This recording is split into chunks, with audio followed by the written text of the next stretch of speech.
KTV news Gujarati સાથે હું છું ઉર્વિશા વેગડા। સમાચારની શરૂઆત કરીશું મહત્વપૂર્ણ સમાચારથી। મુખ્યમંત્રી ભૂપેન્દ્ર પટેલ સદસ્યતા અભિયાનમાં હાજર રહ્યા। ભાજપનું દેશવ્યાપી સદસ્યતા અભિયાન ચાલી રહ્યું છે।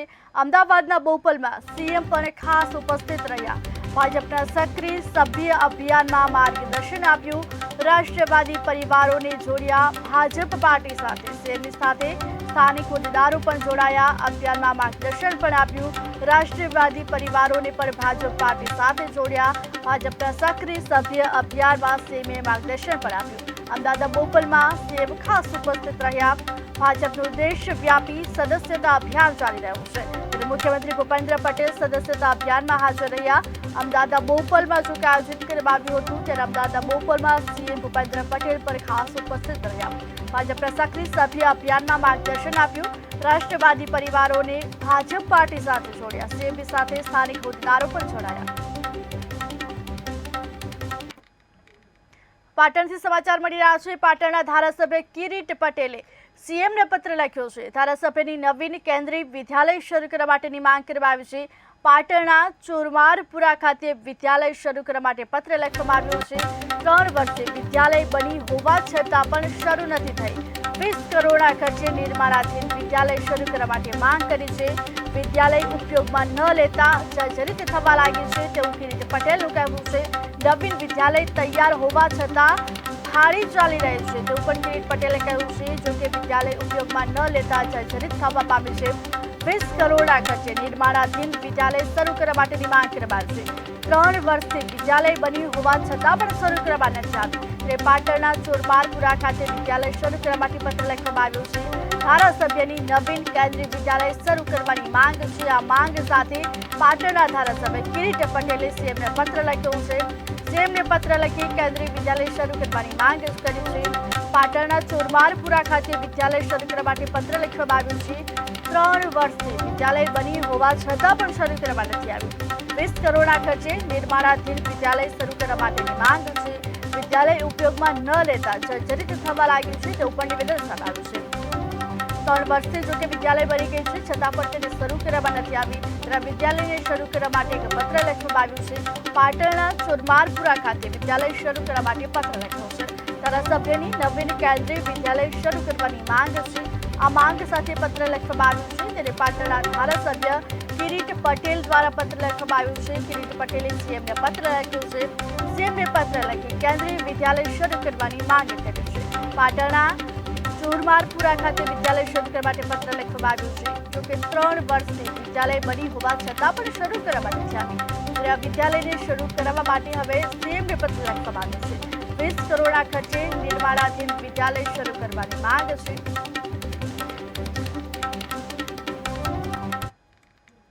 સમાચારમાં આગળ વાત કરીશું। ગીર સોમનાથથી સમાચાર મળી રહ્યા છે। ગીર સોમનાથના તાલાળા પાસે જીવલેણ અકસ્માત સર્જાયો છે। અકસ્માતમાં એક વ્યક્તિનું મોત થયું તો 8 લોકો ઇજાગ્રસ્ત થયા છે। 22 વર્ષીય બાઇક સવાર યુવકનું કરુણ મોત થયું છે। તાલાળા સાસણ રોડ પર મોડી રાત્રે સમગ્ર ઘટના બની છે। બાઇક અને મેટાડોર ગાડી વચ્ચે અકસ્માત થયો છે। ઇજાગ્રસ્તોને સારવાર અર્થે હોસ્પિટલ ખસેડવામાં આવ્યા છે। બાઇક અને મેટાડોર ગાડી વચ્ચે અકસ્માત થતા લોકો પણ ઇજાગ્રસ્ત થયા છે। તમામ ઇજાગ્રસ્તોને સારવાર અર્થે હોસ્પિટલ ખસેડી આગળની કાર્યવાહી હાથ ધરી છે। તાલાળા સાસણ રોડ પર મોડી રાત્રે સમગ્ર ઘટના બની છે। અકસ્માતની સમગ્ર ઘટનામાં 22 વર્ષીય બાઇક સવારનું કરુણ મોત થયું છે। અકસ્માતમાં એકનું મોત તો 8 લોકો ઇજાગ્રસ્ત થયા છે। ગીર સોમનાથના તાલાળા પાસે જીવલેણ અકસ્માત થયો છે। જીવલેણ અકસ્માતમાં એક વ્યક્તિનું કમકમાટીભર્યું મોત થયું છે તો 8 લોકો ઇજાગ્રસ્ત થયા છે। તમામ ઇજાગ્રસ્તોને સારવાર અર્થે હોસ્પિટલ ખસેડવામાં આવ્યા છે। હોસ્પિટલ ખસેડી આગળની કાર્યવાહી હાથ ધરવામાં આવી છે। જોકે સમગ્ર ઘટનામાં 22 વર્ષ બાઇક સવારનું કરુણ મોત થયું છે। તાલાળા સાસણ રોડ પર મોડી રાત્રે સમગ્ર ઘટના બની છે। બાઇક અને મેટાડોર ગાડી વચ્ચે અકસ્માત સર્જાયો હતો। અકસ્માતમાં એક વ્યક્તિનું કમકમાટીભર્યું મોત થયું છે તો 8 લોકો ઇજાગ્રસ્ત થયા છે। તમામ ઇજાગ્રસ્તોને સારવાર અર્થે હોસ્પિટલ ખસેડવામાં આવ્યા છે। સારવાર અર્થે હોસ્પિટલ ખસેડી આગળની કાર્યવાહી હાથ ધરવામાં આવી છે। ગીર સોમનાથના તાલાળા પાસે જીવલેણ અકસ્માત સર્જાયો છે. અકસ્માતની સમગ્ર ઘટનામાં એક વ્યક્તિનું કરુણ મોત થયું છે તો 8 લોકો ઇજાગ્રસ્ત થયા છે. તમામ ઇજાગ્રસ્તોને સારવાર અર્થે હોસ્પિટલ ખસેડવામાં આવ્યા છે. તમામ ઇજાગ્રસ્તોને સારવાર અર્થે હોસ્પિટલ ખસેડી આગળની કાર્યવાહી હાથ ધરવામાં આવી છે. અકસ્માતની સમગ્ર ઘટનામાં 22 વર્ષની બાઇક સવારનું કરુણ મોત થયું છે. તાલાળા સાસણ રોડ પર મોડી રાત્રે અકસ્માતની ઘટના બની છે. બાઇક અને મેટાડોર ગાડી વચ્ચે અકસ્માત સર્જાયો હતો. બાઇક અને મેટાડોર ગાડી વચ્ચે અકસ્માત સર્જાતા એક વ્યક્તિનું કરુણ મોત થયું છે તો 8 લોકો ઇજાગ્રસ્ત થયા છે. વધુ વિગત સાથે સંવાદદાતા અબ્બાસ જોડાઈ ગયા છે. જી અબ્બાસ, ગીર સોમનાથના તાલાળા પાસે જીવલેણ અકસ્માત થયો છે, શું છે વિગત?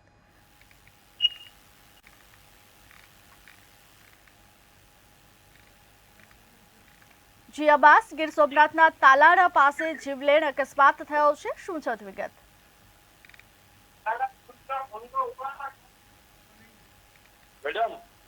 જી અબ્બાસ, ગીર સોમનાથના તાલાળા પાસે જીવલેણ અકસ્માત થયો છે. અકસ્માતમાં એક વ્યક્તિનું મોત થયું છે તો 8 લોકો ઇજાગ્રસ્ત થયા છે.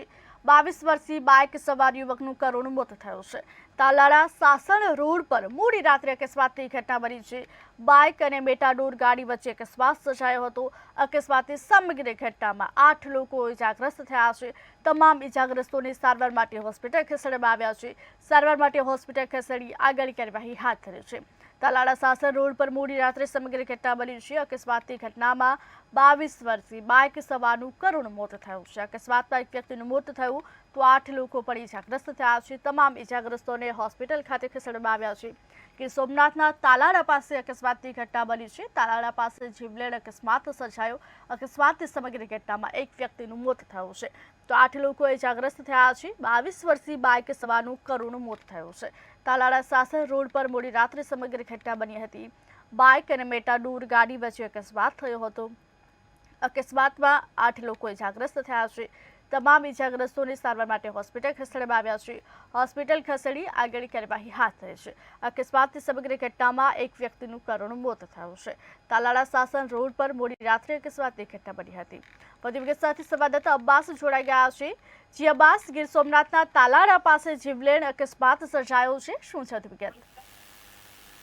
ગીર સોમનાથના તાલાળા ગામ ગીર સોમનાથનો જે જિલ્લો છે એનો તાલાળા ગામ છે. સાસણ રોડ ઉપર મોટી રાત્રે અકસ્માત સર્જાયું છે. તાલાળાના બોરવા ગામ નજીક બાઇક અને મોડોડા પલટી મારતી 8 લોકો ઘાયલ થયા છે. એમાં એક બાઇક સવારની મોત થઈ છે. બાઇક ચાલક સંગોદરા ગામનો રોહિત પરમાર, જે 22 વર્ષની ઉંમર છે, તેનું મોત નિષ્પજ્યું છે. પોલીસ ઘટના સ્થળે પહોંચી વધુ તપાસ હાથ ધરી છે. જી અબ્બાસ, જે 8 લોકો ઇજાગ્રસ્ત થયા છે તેમને કઈ હોસ્પિટલમાં ખસેડવામાં આવ્યા છે? જી અબ્બાસ, 8 લોકો અકસ્માતની ઘટનામાં જે ઇજાગ્રસ્ત થયા છે તે ક્યાંના રહેવાસી હતા અને સારવાર અર્થે તેમને કઈ હોસ્પિટલમાં ખસેડવામાં આવ્યા છે? એની પ્રાથમિક તપાસ ચાલુ છે. ક્યાંના લોકો હતા ને ક્યાં જઈ રહ્યા હતા એ બધું તપાસ ચાલુ છે. બધે અત્યારે હોસ્પિટલમાં ખસેડાયા છે ને અહીંયા એ લોકોની સારવાર ચાલુ છે. જી અબ્બાસ, સમગ્ર માહિતી આપવા બદલ આપનો આભાર. ગીર સોમનાથના તાલાળા પાસે જીવલેણ અકસ્માત સર્જાયો. અકસ્માતમાં એકનું મોત થયું તો 8 લોકો ઇજાગ્રસ્ત થયા. તાલાળા સાસણ રોડ પર મોડી રાત્રે અકસ્માતની ઘટના બની છે. તમામ ઇજાગ્રસ્તોને સારવાર માટે હોસ્પિટલ ખસેડવામાં આવ્યા છે. મહેસાણાથી સમાચાર મળી રહ્યા છે. મહેસાણામાં નવરાત્રીને લઈને ટ્રાફિક ડ્રાઈવ કરવા માટે આદેશ આપવામાં આવ્યો છે. પોલીસને ટ્રાફિક ડ્રાઈવ કરવા માટે કડક સૂચના આપવામાં આવી. લાંઘણજના આંબલિયાસણ ગુજારિયામાં ડ્રાઈવ કરાય. કાળા કાચ, લાયસન્સ નંબર પ્લેટ વગેરે મુદ્દે કાર્યવાહી કરવામાં આવી. વાહન ચાલકોને દંડ ફટકારી કાર્યવાહી કરવામાં આવી. કાળા કાચ, લાયસન્સ નંબર પ્લેટ વગેરે જોકે મુદ્દાને લઈને કાર્યવાહી કરવામાં આવી છે. ત્યારે મહેસાણામાં નવરાત્રીને લઈ ટ્રાફિક ડ્રાઈવ કરવા માટેનો આદેશ આપવામાં આવ્યો છે. પોલીસને ટ્રાફિક ડ્રાઈવ કરવા માટે કડક સૂચના આપવામાં આવી છે. લાંકડજના આંબલિયાસણ ગુજારીમાં ડ્રાઈવ કરવામાં આવી છે. કાળા કાચ, લાયસન્સ નંબર પ્લેટ વગેરે મુદ્દે કાર્યવાહી કરવામાં આવી છે. વાહન ચાલકોને દંડ ફટકારીને પણ કાર્યવાહી કરવામાં આવી છે. નવરાત્રીને લઈ અને મહેસાણામાં જો કે ખાસ ડ્રાઈવનું આયોજન કરવામાં આવ્યું. વાહન ચાલકોને દંડ ફટકારી કાર્યવાહી પણ કરવામાં આવી છે. કાળા કાચ, લાયસન્સ નંબર પ્લેટ વગેરે મુદ્દે કાર્યવાહી કરવામાં આવી છે. લાંઘણજના આંબલિયાસણ ગુજારિયામાં ડ્રાઈવ કરવામાં આવ્યું છે. મહેસાણામાં નવરાત્રીને લઈ ટ્રાફિક ડ્રાઈવ કરવા માટેનો આદેશ આપવામાં આવ્યો. કોઈ અનિચ્છનીય બનાવ ન બને તે માટે નવરાત્રિને લઈને અગાઉથી જ ટ્રાફિક ડ્રાઈવ યોજવામાં આવી પોલીસને ટ્રાફિક ડ્રાઈવ કરવા માટે કડક સૂચના આપવામાં આવી છે લાંઘણજના બલિયાસર ગોઝારીયામાં ડ્રાઈવ કરવામાં આવી કાળા કાચ લાયસન્સ નંબર પ્લેટ વગેરે મુદ્દે કાર્યવાહી કરવામાં આવી છે વાહન ચાલકોને દંડ ફટકારી અને કાર્યવાહી કરવામાં આવી છે। સમાચારમાં આગળ વાત કરીશું કેન્દ્રીય ગૃહમંત્રીની ઉપસ્થિતિમાં મીટિંગનું આયોજન કરવામાં આવ્યું વિધાનસભાની ચૂંટણીને લઈ મીટિંગનું આયોજન ચૂંટણીને લઈ અમિત શાહની હાજરીમાં બેઠક યોજાઈ નાયબ મુખ્યમંત્રી દેવેન્દ્ર ફડણવીસ પણ ખાસ હાજર રહ્યા વિધાનસભાની ચૂંટણીને લઈને ખાસ મીટિંગનું આયોજન કરવામાં આવ્યું હતું જોકે કેન્દ્રીય ગૃહમંત્રીની ઉપસ્થિતિમાં મીટિંગ યોજાઈ હતી વિધાનસભાની ચૂંટણીને લઈને ખાસ મીટિંગ યોજાઈ હતી અમિત શાહની હાજરીમાં બેઠકનું આયોજન થયું હતું નાયબ મુખ્યમંત્રી દેવેન્દ્ર ફડણવીસ પણ હાજર રહ્યા વિધાનસભાની ચૂંટણીને લઈ ખાસ મીટિંગ યોજાઈ હતી ચૂંટણીને લઈ અમિત શાહની હાજરીમાં બેઠકનું આયોજન થયું નાયબ મુખ્યમંત્રી દેવેન્દ્ર ફડણવીસ પણ આ બેઠકમાં ખાસ ઉપસ્થિત રહ્યા હતા।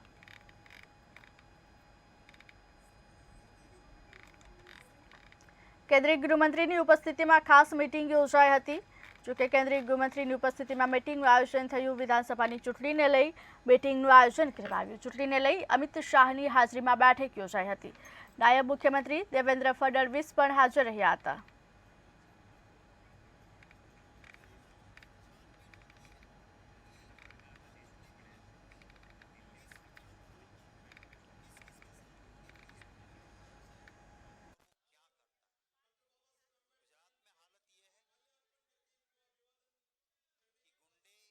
કોની પ્રેસ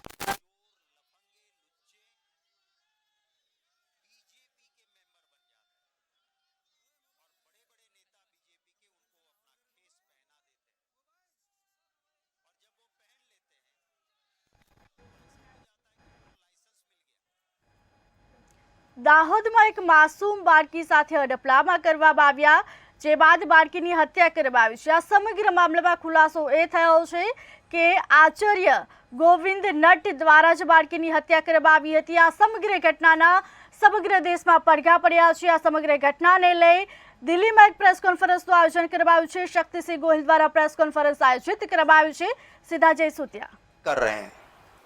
मैं सिर्फ आपको वो अखबार वाला लगा दीजिए मैं सिर्फ कल का ही अखबार हर रोज ये है आप गुजरात का और ये कोई छूटमुटिया अखबार नहीं गुजरात का सबसे पुराना लीडिंग न्यूज़पेपर उसका पन्ना है ये आप देखिए यहां पे सेंट्रल में जो सर्कल किया है वहां लिखा है बलात्कार और हत्या का दुष्कर्म आरोपी का बीजेपी का कनेक्शन उसके राइट हैंड साइड में जो सर्कल लगा है बीजेपी कार्यकर्ता ने बलात्कार करके महिला को मार देने की धमकी दी इसके नीचे वाला जो सर्कल है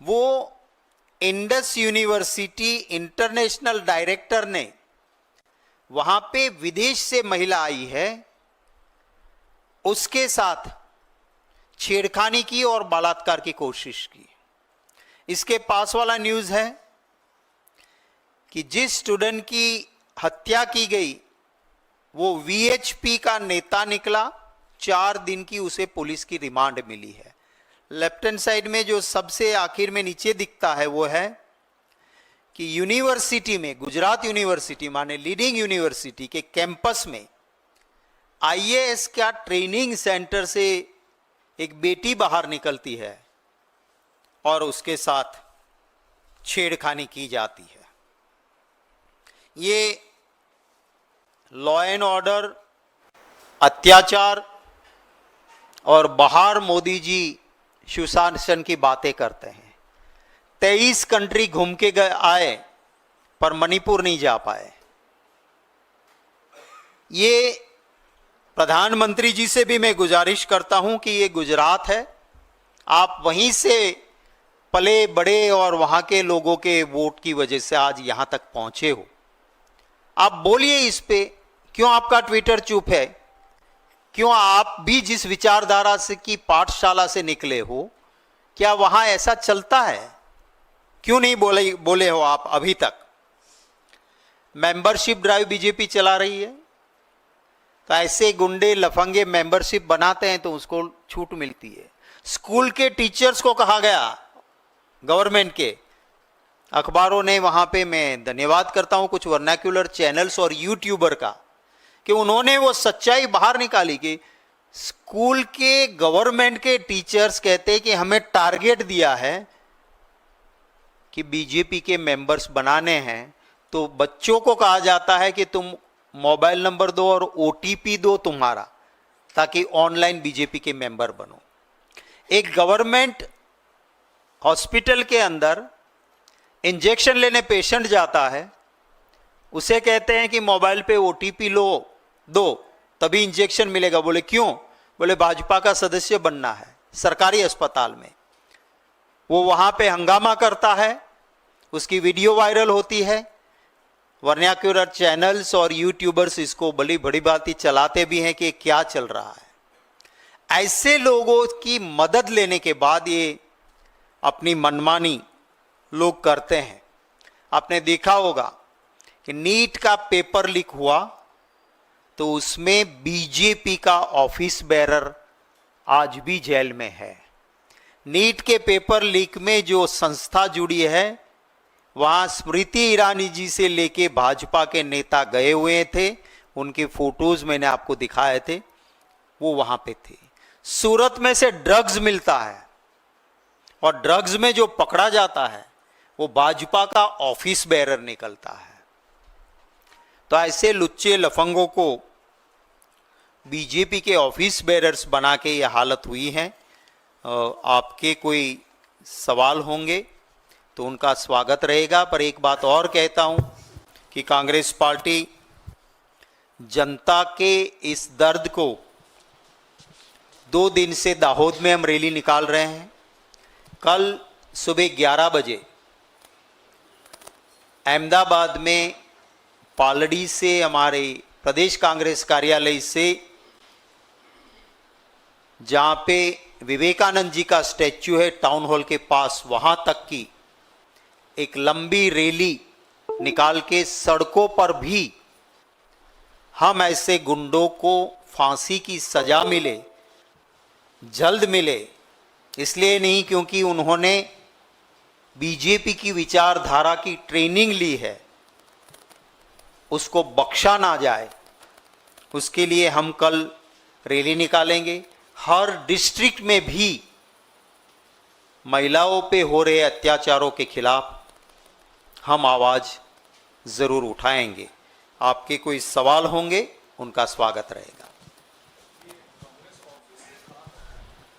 हमारा कांग्रेस ऑफिस आश्रम रोड पे पालड़ी में जो है, वहाँ से निकल के विवेकानंद जी का स्टैच्यू है टाउन हॉल के सामने, वहाँ तक कल सुबह 11 बजे हमारी रैली निकलेगी। हमारे दाहोद में मैं धन्यवाद करता हूँ, काफ़ी लोग जो मेरे कांग्रेस पार्टी के सदस्य नहीं थे, पर क्योंकि एक इतनी घिनौनी हरकत हुई है, लोग स्वयं भू रोड पे निकले। मेरी तो आप लोगों की, ये कैमरे की आंखों से भी फरियाद है कि नेशनल टीवी कोई इसको नहीं दिखा रहा, नेशनल टीवी पे इसकी डिबेट नहीं होती है। अगर यही कांग्रेस के या किसी इंडिया ग्रुप के रूलिंग वाले स्टेट पे होता और हमारी विचारधारा से जुड़ा या हमारा कोई आदमी होता, तो सबको कठेरे में खड़ा करती मीडिया। मेरी गुजारिश है कि ऐसे एक हादसे जो गुजरात में हो रहे हैं, उनको भी तवज्जो जरूर मिले। हाँ, हर जगह पे होगा। शक्ति जी, देश के सबसे सुरक्षित राज्यों में गिने जाने वाले गुजरात में अब लगभग 6 बलात्कार रोज होते हैं। पिछले 3 सालों में 6524 बलात्कार घटनाएं हुई, 95 गैंगरेप घटनाएं हुई और विधानसभा के आंकड़ों के अनुसार अब तक बलात्कार के 194 अपराधी पकड़े नहीं जा सके हैं। पुलिस पूरी तरह विफल रहती है। आप जो कि प्रमुख विपक्षी दल गुजरात में, क्या कहेंगे? बिल्कुल ये बात सही है, और एक गुजराती होने के नाते मुझे इस बात का दर्द भी है। महात्मा गांधी जी की ये जन्मभूमि है। गुजरात में पहले कोई कानून नहीं था कि 12 बजे नवरात्रि में गरबा बंद होता था। हमारे वहाँ प्रभातिया कहते हैं, माने सुबह तक नवरात्रि में दांडिया रास बच्चियाँ, बेटियाँ, माँ बहनें लेती थी और रात को 2 बजे 3 बजे अकेली साइकिल पे बैठ के घर जाती थी। कभी इस तरह के हादसे नहीं होते थे। ये मैंने विचारधारा दिखाई, जिस तरह से वहाँ पार्टी चल रही है, आपने सही आंकड़े दिए हैं।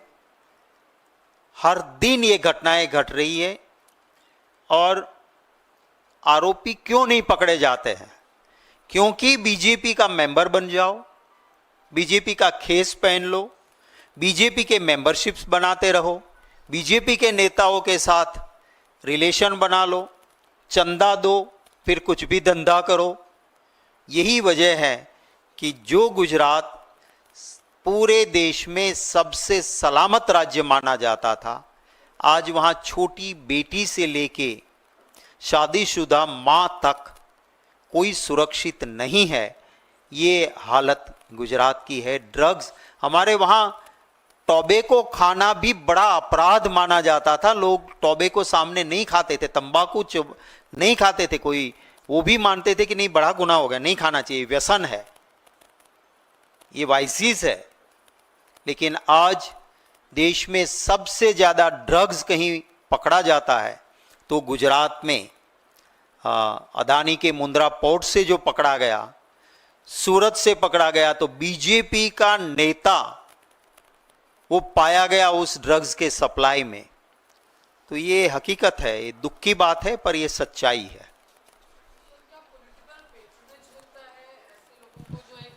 पार्टी से एफिलिएटेड हैं, उसकी वजह से ऐसे इंसिडेंट ज़्यादा हो रहे हैं।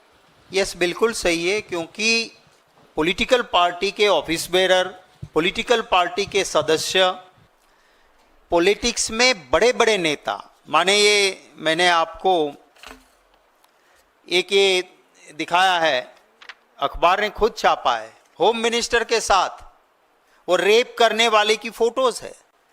आप समझिए कि अगर ऐसे लोग, मैं समझ सकता हूं कि मेरे साथ कोई कहीं पर भी फोटो निकलवा ले, हो सकता है, पर मैं खुद मिनिस्टर रहा हूं, मुझे पता है आईबी का काम होता है कि मंत्री को मिलने आने वाले आदमी का थोड़ा चिट्ठा पुट्ठा निकाल के रखते हैं कि साहब ये मर्डर में एक्यूज्ड है, साहब इसका चाल चलन ठीक नहीं है, तो उससे मिलते नहीं थे मंत्री, या कह देते थे स्टाफ से मिल लो, उसे फोटो नहीं खींची जाती थी। आज गुंडे लोग आराम से जाते हैं, भाजपा के सदस्य बनो, ये जानते हैं कि इतने गुनाह हैं, फिर भी उसको सदस्य बनाते हैं, क्योंकि सिर्फ और सिर्फ वोट की राजनीति है, पैसों की राजनीति है।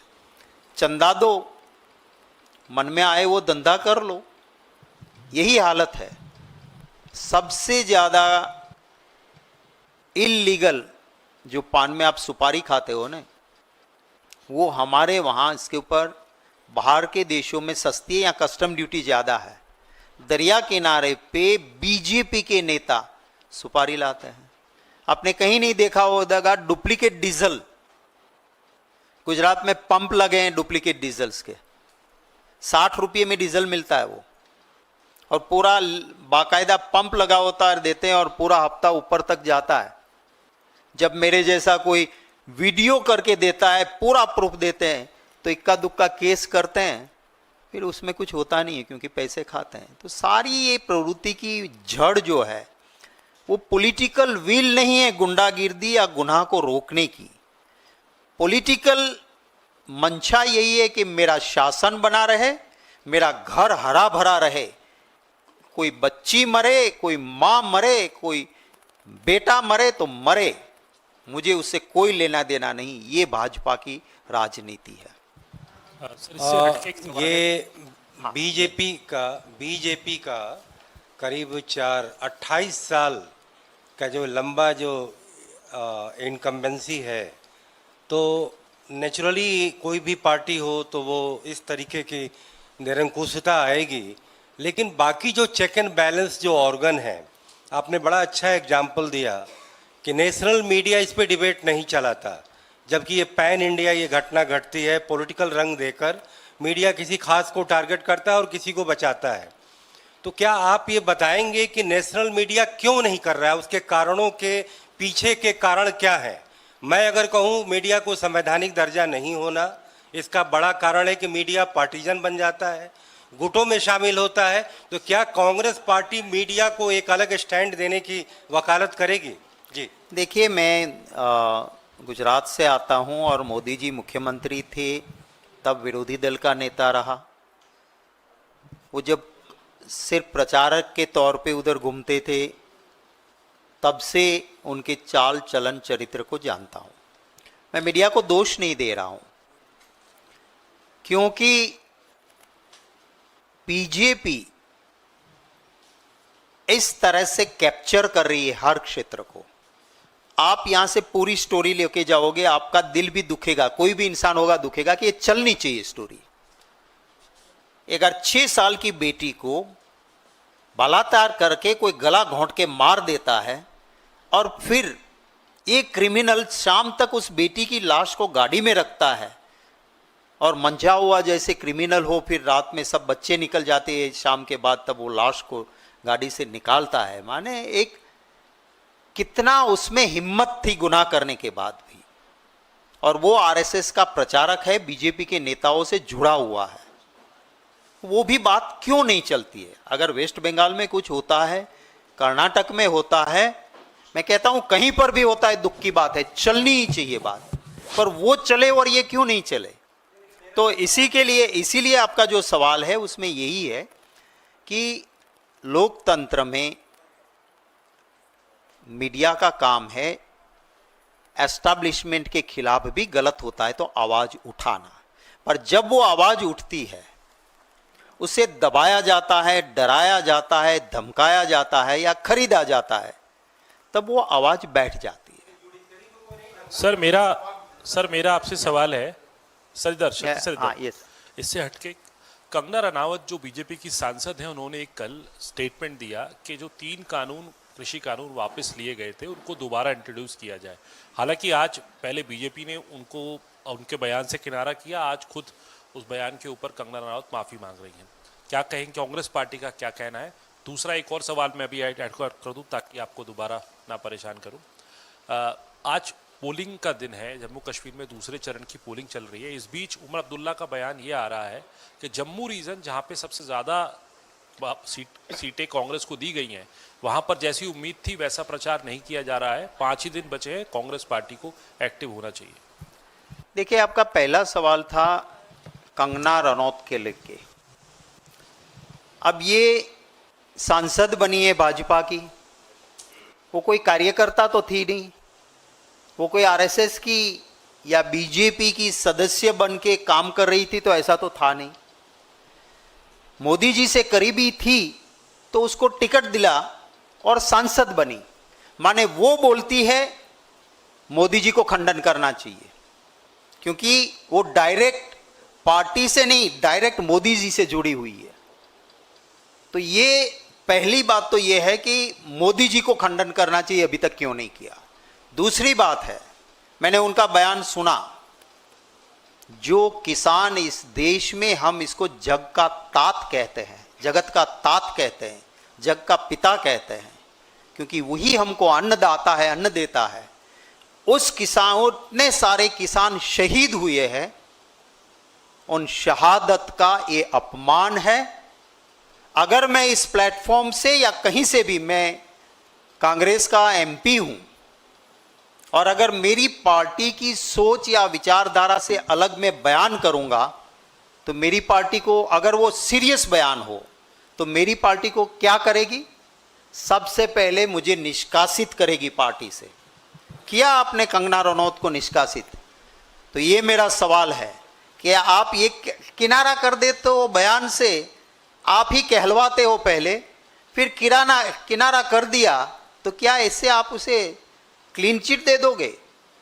अगर आप इसकी बात से सहमत नहीं हो, और ये पहली बार नहीं है, ये पहले भी बोली थी कि 100-100 रुपया लेके वहाँ महिलाएं बैठती है किसान के आंदोलन में करके, इस देश की महिलाओं का, किसानों की माँ बेटियों का अपमान करने वाली भी यही थी। क्यों आप उसे नहीं निकाल रहे हो? निकालो।